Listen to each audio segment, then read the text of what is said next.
Hello and welcome to Lockdown Dads, episode something. I don't know. Ian always knows what episode it is, but we've been going for a long time now with these interesting chats for dads in lockdown. I am James Miller, author of Dads Don't Babysit, editor of workingdads.co.uk, and father of two children. And he is... My name's Ian Dinwoody. I'm the founder of Inspiring Dads, a coaching business that helps stressed dads to balance work and fatherhood. Got a couple of children. They have recently turned 11 and 8.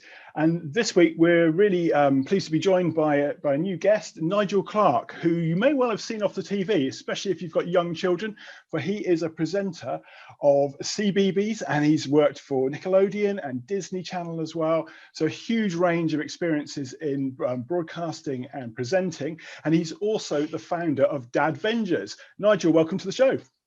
Thank you so much for having me, guys. It's an honor to be here. Well, it's great to have you on here, and a real genuine TV star. So we're very excited about that. It's just Nige from around the corner. Exactly. It's all just a London thing, really, isn't it? Yeah. So Nigel, tell us how you are. I'm really good, actually. Using lockdown in the most positive way we can, and you know how difficult it is for anyone out there at the moment to motivate themselves, to find work, all of those different things that we're struggling with at the moment. But I found a place where I'm happy. I'm doing my work every day, still spending time and helping the kids and stuff, and taking each day as it comes. That's for me the way I'm getting through it. You've got to take each day as it comes. We are in sort of limbo, so we don't know when we're coming out. And I find there's no point worrying about what's going to be happening months down the line. Let's just take each day as it comes, deal with each day. Yeah, I think that's very wise. James, how about you? How are you getting on this week? Do you know what? The best thing that's happened to me this week is I looked at Nigel's Twitter, and his header or his bio says, there just isn't enough time. And I was like, yes, exactly. As I was rushing around trying to get 101 things done today, going, oh God, I've got this thing at 2, I had a meeting this morning. And I was like, oh yeah, that's kind of the key. You go, oh, it's all right, there's not enough time, particularly, I don't know, there's nothing to do. Everything's boring. And yet I still seem to have a to-do list that just gets longer and longer. And I don't know, I'm sort of on top of my to-do list, but then new things appear on it.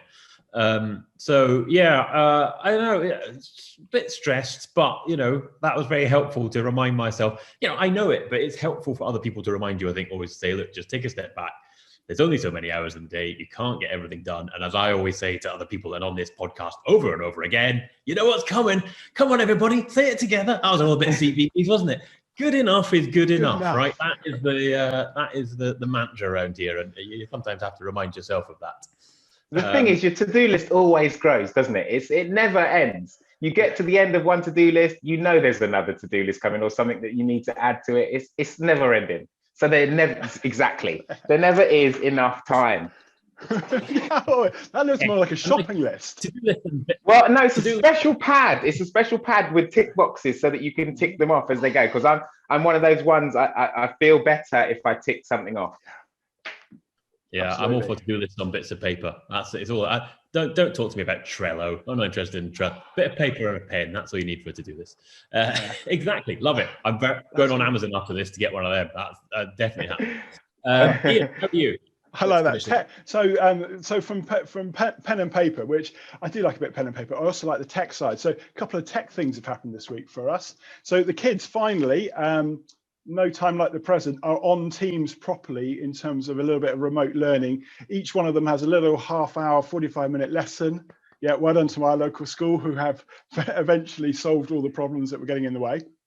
So they're up on Teams. Of course, it's not the same time each day. It just jumps around randomly, and each day is different. Each child, we've fortunately got enough devices where they could both be on at the same time. I just basically go and do something else and say, right, okay, you have my laptop, you have the computer, done. But that's good to do. They're really enjoying the engagement, even if it's teachers teachers can have a bit of fun with it, really. So and they seem to be learning and enjoying that. So Teams is one bit of tech this week. Other bit, Clubhouse. So Clubhouse is the new thing. I'm on Clubhouse. God. I went on Clubhouse for the first time this week. I really enjoyed it. So for those people who don't know, Nigel obviously knows. It's just for those people on the podcast, Nigel's just like, oh, Clubhouse is amazing. So you can tell us. James, on the other hand, is less enamored by the idea. It's live audio chat. I went into a room with some other people. We talked about gender equality, that kind of thing, and I really enjoyed it. And I did it with my headphones in while making dinner, which was just perfect. I was able to mute myself, unmute, got brought in, really enjoyed it. Great fun. I don't know whether I got time to do it all the time, but great fun. It's an incredible tool. Yeah, I'm still, jury's out here on Clubhouse. I don't know. Have you been in yet? Have you actually been in? Isn't it just like, it's like audio LinkedIn? Or no, it's not. Or like you have to actually go and use it. Until you use it, you don't understand. Because somebody told me about it and I was like, what? This is never going to work. But until you go into a room, it's way more like attending, if it's run well, because it's all about the moderators and who actually is running that chat. But if it's done right, it's like attending a really cool lecture or a really cool networking room where you share stuff. There's different ways to use it. Yeah, admittedly, I've only dipped my toes in. I need to actually, before making a final judgment. That's why the jury's out. I haven't had a proper go at it yet. You're going to love it. You're going to love it. You watch. Well, I like audio, so it sounds hopeful. Anyway, you've just done a total dad man thing there, Ian. You've talked about tech when I said, how are you? I didn't say what's going on with your computers and what's going on. Presumably, the answer is these two bits of progress on the tech front have made you happier and made your life easier. And the answer is yeah, I think so. I was very happy. I was a little bit stressed until 7:30 this morning when I submitted a piece of work that I'd been writing for way too long, and that was a sense of lifting a weight off my mind. And then I just emailed a couple of other people saying, clearly I'm not going to get this done today, this week. I'll send you something after the weekend, which I think, and I enjoy that kind of Friday sense of just saying, you know what, I'm going to accept it's not going to happen this week. I'm not going to get this done today.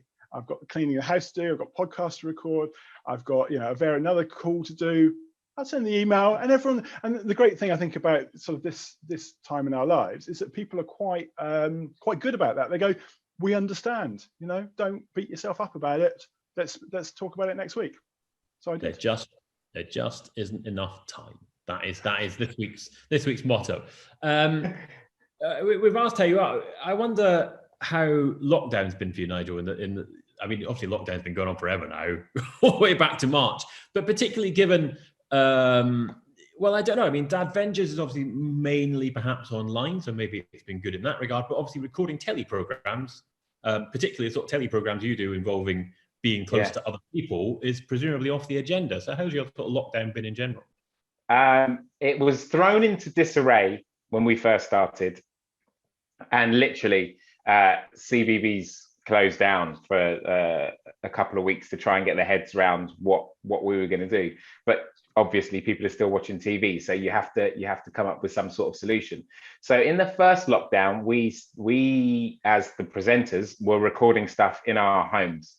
So I did a series of links for them from my lounge. My kids were camera person and sound person.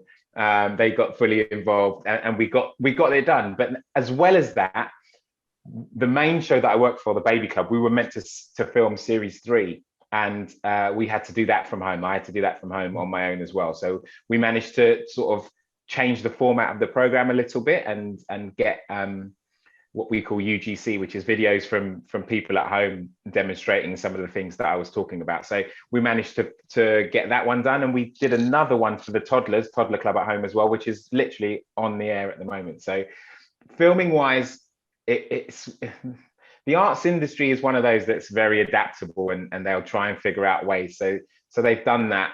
And then eventually we got back into studio as well with some socially distanced stuff as well.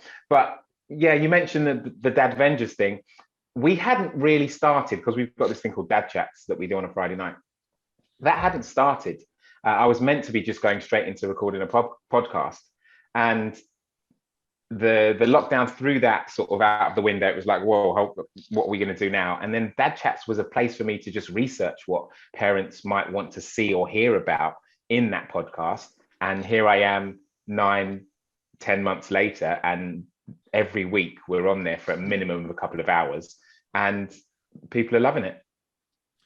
I mean, what are the themes then? What have you discovered from having those chats? What are the main things that have come out? The big topics that come round and always come back. One, mental health. And I think mental health for dads as well as parents. Because over at Dadvengers, we're fully believers that, yes, we want to help dads, and there's not enough out there for dads. But to do that, we totally want mums, grandparents, professionals like yourselves to be involved in that. So we have all sorts of parents from all sorts of backgrounds. And the one thing that has come through with all of them is mental health, and taking care of our mental health, and men talking about their mental health, because not enough men talk about it. And that's why it's one of the biggest reasons that dads especially, commit suicide, which is really, really sad.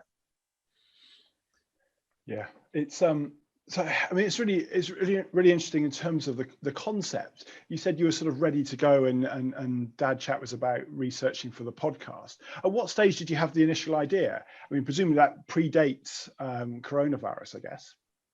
Yeah, so Dadvengers, I'll tell you a little bit about how that sort of came about. We did an episode of the Baby Club. And for those who don't know, the Baby Club is literally a baby group that we host on the TV to encourage you to maybe go to your local group, because this is what it'll be like, and these are the things that you'll do, and these are the things that your baby will learn and will help them to develop. We did an episode of that was purely dads. So we had, I think, 5 dads and 1 granddad there with their kids. And that's not something you ever see at a baby group. It's not something you often see. Just a group of men with babies, looking after their babies, whether they're feeding them, changing them, singing a song with them, playing a discovery game with them. It's just not something you see. And recording that episode, there was a vibe in the room. It didn't matter whether you were a cameraman, whether you were a chaperone, whether you were on set, offset, race, color, creed. Everyone just thought, wow, this is amazing. It's something we've never seen, but we should see it. It feels right, and we should see more of it. And that's when I realized that there wasn't enough out there for men, resource-wise, and Dadvengers was born. Yeah, I mean, there's a second part to your question, wasn't there, though? That's how Dadvengers was born. And then why did the podcast? So so then as part of that Dadvengers brand, I thought, right, we're going to need a blog, we're going to need a community, and we're going to need a podcast as well. So those were the 3 main things that I came up with, and slowly just started building that. That was the first step. And presumably you didn't have enough to do already. There's not enough time. Teed that up beautifully. The theme for today. There's not enough time. So yes, it's very much I keep late hours doing stuff, sending emails. I don't know if one of our email correspondents has come at 1 a.m. If they ever do, this is the reason. Because there aren't enough hours in the day. But slowly and surely, I'm bringing people on to help. I've got people helping now with social media, because social media is a job in itself. And I'm getting lots more guest writers to write, because I used to write all the blog posts myself, but now there's so many more guest writers and things coming along. So yeah, I'm finding ways to shift the time, as it were. Was that Dad's episode, if you want to call it that, was that the start of something for you? I'm assuming that you've got children, I think are sort of older, or about the same age as our oldest ones. Yeah, mine are 11 and 13. Yeah, so I mean, is it something that you noticed, being dad to them as they were growing up, that you thought there's not enough for dads, or is that perhaps, certainly I find, I talk about this quite a lot, and I always say it when I had my eldest, I got 2 weeks of unpaid paternity leave. That's what you got. And, all right, I thought that's not fair, but that's only whatever it is, 13 years ago. And things were very different in terms of the attitude to men and dads then, even to now. I mean, is it something that you've been aware of, or was it particularly that moment that made you think, wait a minute? Yeah, I mean, for me, it was something I was aware of. I just didn't realize how involved I would be with it. I'm mid-40s, so I grew up with a generation where our dads were at work. You know, if they were around, they're at work, you know, however many hours a day. You see them maybe at the weekend, maybe in the evenings, maybe briefly before they go to work in the morning. And they didn't have the opportunity, even if they'd wanted to, there was less opportunity for them to be with their kids and around them, spending lots of time. I think there's a stat on the website somewhere about how much time has increased, how much time dads spend with their kids has increased over from our previous generation to now. And that showed me that dads wanted to be more involved, and seeing my friends become fathers and me becoming a father, I always wanted to be more involved with my kids than my dad was. Not that there was anything wrong with how much my dad was involved, just I wanted to do it. I wanted to be there. I felt that need to be there. So I was aware of it then, but I wasn't aware of how I could help other dads, because I think there are other dads that feel like that don't voice it, or are a little bit awkward to voice it, or feel a bit awkward with their kids. There's all sorts of different reasons. And when I started doing the baby club and we did the dads episode and everything, I realized that the place I was in and the platform that I had could really help dads. So, you know, I mean, seeing a dad like me in a baby group, holding the baby group, is encouraging to a dad. It's like, hold on, okay, this isn't a mummy group. There's a fella leading it. What's going on? I mean, how did that come about in the first place? Because again, that does sound quite radical. I mean, you know, Unfortunately, and unfortunately, it is radical. But the people who came up with the idea of the show, they're very, very cool, and they knew what they were striving to achieve. And that was inclusivity for everyone. So even within the program, yes, we talk about there's a dad hosting it and there's a mum hosting it. But even with the representation of people you see in the baby club, whether from different religions, different races, whether you've got a child with special needs, whether you've got a child who was born with one arm, do you know, real inclusivity, diversity and inclusion is what they had a vision for, because they wanted everyone to feel like they were welcome. And that's kind of one of the CBeebies things, everyone's welcome. So it always had that in mind. And that helped me to realize, I would say, because one of the producers of the show said to me around the same time as the dad episode, Nigel, you don't realize how important what you're doing is, and the sort of the way that you're going to inspire people. And I sat down and thought about it and looked at it, and and that's another reason Dadvengers was born. And in terms, I mean, staying on that episode, because I think it's a really interesting sort of starting point. Those men who were there, were they already sort of full-time looking after their children, or were they there for the day? How did it work? Because I know a lot of men don't, as we talk about, a lot of men don't get the opportunity to spend time solo parenting when their children are young. Yeah, I mean, we had like a casting person who cast the show and goes out and actually meets the families before they get to come and be in our baby club. And they were actively looking for both people. We had stay-at-home dads, then we had professional dads as well. So there was, like I said, there was the full inclusion of all sorts of dads. It was more about us going and meeting and seeing what your dynamic was, and seeing how it's all about being engaged with your children. So really the essence of it was wanting dads from all different backgrounds who were engaged with their kids, who weren't scared to change a nappy, who were not scared to be on set alone, dad and baby. Yeah. If we have a poo explosion, dad, you've got to deal with it. when we have a poo explosion, it's like occupational hazard. Yeah, I think that's really, really important about sort of normalizing this idea of active hands-on fatherhood, because only then you build the confidence to be able to go out and go and do things. I mean, I used to go to dads groups when Freya was little, and there were men who didn't really do that. They didn't go out and get involved in groups because they were concerned about partly the gender dynamics. They didn't feel included and didn't feel like it was for them necessarily.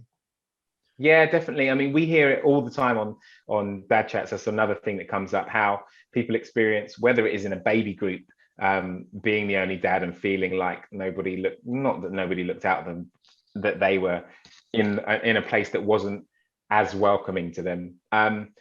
But we also hear it from people who've had health visitors come and ask about mum's mental health and how are you getting on and how are you getting on with the new edition, and then they leave and no question was asked to dad. So there are many sides to it, and slowly through people like yourselves inspiring dads, writing books, James, so hopefully we'll slowly reach more and more dads, and we will all feel more comfortable in that parenting space. Yeah, I mean, we're making progress, slow progress, but yeah. Podcast by podcast, day by day, there's not enough time. Yeah. Have you ever lost your patience with your children? Have you ever lost your patience with your children in public? And have you ever lost your patience with your children in public and somebody's gone, but that's the man off CBeebies? I mean, are you seeing some sort of model dads because of, on telly, you model dad, let's face it. So, one, have I ever lost patience with my kids? Yes, all the time. I'm a parent. It's that standard issue. We'll come back to that if we need to in a second. Have I lost it in public with someone watching going, oh my days, that's the guy from CBeebies? No.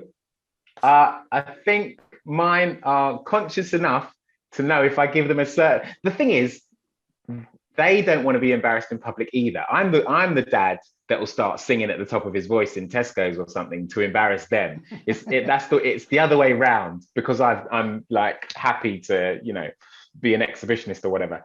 But whereas they're like, Dad, quiet, Dad, shh, you're embarrassing me. So it's a bit more the other way around than me having embarrassed myself by being short with them in public.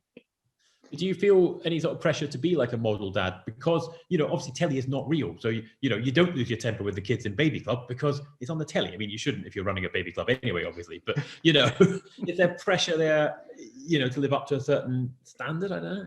There's definitely a pressure. You cannot, whether you're a father or not, there's pressure when you're in that position because you're a role model at the end of the day. So, all of the CBeebies presenters, it doesn't matter whether you're doing you're a parent or not, because there's many presenters that aren't parents. They are in a position where it is pressure. It is pressure. There's the pressure of what you say on social media, what you tweet, how you appear in public, the language you use, all sorts of different things. So yes, I'm not going to lie, but the flip side of that is, I don't know if I can really call my work. We have a lot of fun. I imagine there's also chaotic times as well. If you're something like Baby Club, it must be it's like, what they say, never work with children and animals. I'm not saying children are animals, but Well, some of them are. I'm not gonna. Yes, of course, we've had chaotic moments. The thing, we learned something while doing Baby Club. So to film an episode normally takes about half a day. Takes about 4 hours because of the amount of time you can have a baby on set, because of just all the different things and angles we've got to shoot and all of that.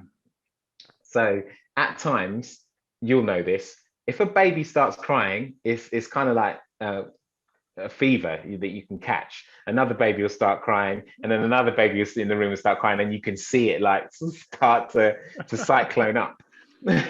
But we quickly learned that the songs we created for the show were very calming and could nip this in the bud quick.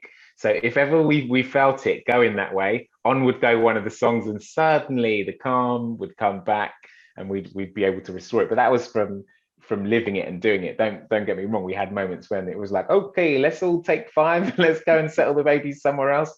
Yeah. But I imagine you talk about the soothing nature of the songs. Presumably some of those songs are just stuck up here forever. I mean, the bear song must be just almost haunts your waking moments. I would imagine. I'm not going to sing it now because I want to get some stuff done for the rest of the day. But yes, the songs do stick in your heads. But they're designed to do that. And we've got some new ones coming because we've got Baby Club Series 3 coming.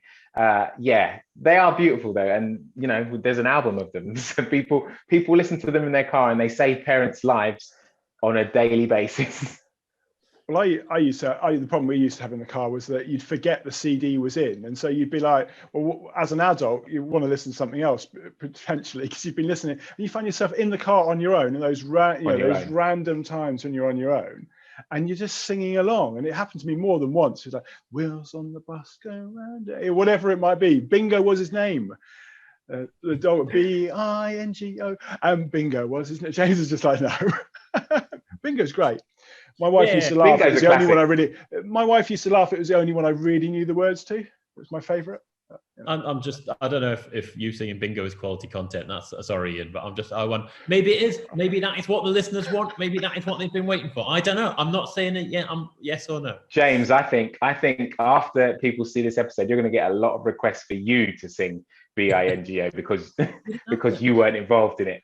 We had the bobbin. Wind the flipping bobbin up. Bobbin. Anyway, so when given all the pressure on the CBeebies presenters, right? When they go out for their Christmas night out, they must be on one, right? And they all must be singing those songs at the top of their voice. That Andy, he's a big fella. I bet he can put a few pints away before he loses his legs. Do you have wild nights out with the CBeebies presenters? Come on, pull the curtain back and tell us about who's the bad boy of CBeebies. There's no bad boy of CBeebies, but I will give you this. I'll give you this. What happens on a CBeebies night out stays on a CBeebies night out. I reckon Chris and Poi would be pretty good at karaoke. Oh, hey, Chris and Poi are legends. Those two, I've got a lot of time for those two. Chris is an absolute diamond sweetheart. And we have sat till all hours in the bar, just, getting ready to work in a couple of days and just catching up with each other. And he is an absolute diamond. And Poi as well, a lot of time for that woman. So much time for her. And that was our show. Show Me was the show. My kids' generation. That was the show. Yeah. That was the one that my daughter used to dance to it. Mine too. All sorts of everything. Yeah. The wonderful thing about CBeebies is that we could all sit here and talk about our favourite shows and the shows that our kids loved, and I mean, it is absolutely an absolute national treasure because of that. We could talk about these people come into our rooms and they do feel like people we grew up with and brought our kids up and all the rest of it. It's a brilliant thing. Let's talk about tips, just because Nigel brought up mental health, and I want to do my tip, which is sort of based on mental health because. It was, Time to Talk Day yesterday, and it has been Children's Mental Health Week all week. I mean, I can't keep up with all these things, to be honest, but, they're all good and worthy. And for working dads, we spoke to Tom Chapman, who set up the Lions Barber Collective. The barbers who try and have mental health conversations with the people. Which is a really good thing. The point I took away with it, and I would make my tip for this week, is men need to learn how to listen. I thought that was quite a good one. We talk about men need to talk, and that's undoubtedly true.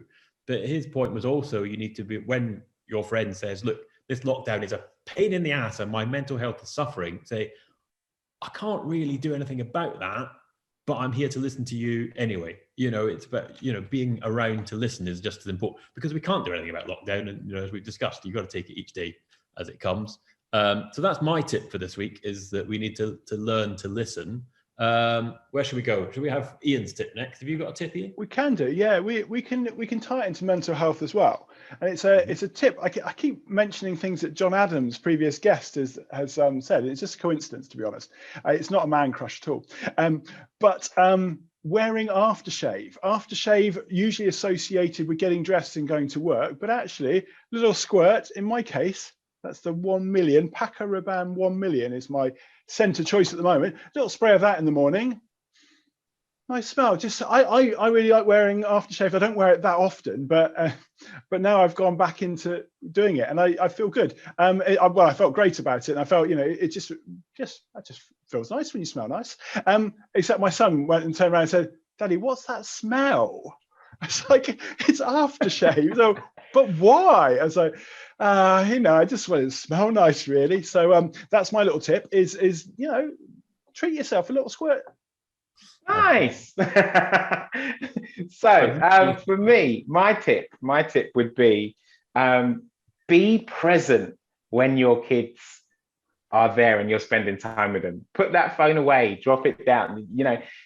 If you're going to schedule that time, but be fully present in that time. And communicate with them. It comes off the back of yours, James, about listening as well as talking. Communication is the key to fixing most problems, pretty much, whether that be mental health, whether that be finding out about emotions and feelings. Communication is the key. So for me, being present to be able to communicate is the top tip. Again, we're on the clock, but I think there could be a whole other episode, because we've all now got children about that age that I've started noticing, going, there's not long left.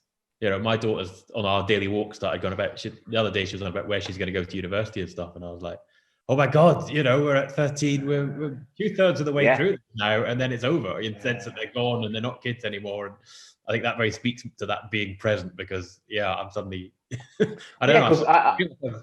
I got to that point of parenthood and going, oh, hang on, it's running away from me now. Exactly. I looked at Rory the other day. He's 13 now, and I thought, wow, in 4 years you're going to want a car and to learn to drive, and then that'll be it. You'll be doing your own thing. Yeah. It really affects my wife, actually. And I've kind of caught it. It's been contagious, that sense of time sort of slipping away. My eldest isn't yet at secondary school. That's not till September. So I'm a couple of years behind you guys in terms of the oldest one. But yeah, definitely know what you mean. Maybe that's a plus side to lockdown, in that we've been trapped with them. We've had more time with them than most other parents, let's face it. It's been a lucky time. In some ways. Yeah. Nigel, where can people learn more about what you do? Well, you can find out about Dadvengers and all that we do either on the website, which is dadvengers.com, or you can check out our Instagram or Twitter feeds. Just type in Dadvengers, you're bound to find them. Just do the Google searches. You'll find out where we are. And then if you want to follow me, Nigel Clarke on Instagram, Nigel Clarke TV. Fantastic. And also, I'm pretty certain I saw some pretty nifty moves getting jiggy with it this week on Instagram. Yeah, I also have a family Instagram group. Yeah, I have a family Instagram page where we just do dances to spread a little bit of happiness to the world. I saw it. I watched it twice. It's like, this is spot on. Nigel, thank you very much. Thank you very much for being our guest this week. This has been episode number 32, James, to note. Episode number 32 of Lockdown Dads. We will be back next week with another guest. Thank you very much for listening and watching, and do like and subscribe. Thank you very much, everyone, and see you next week.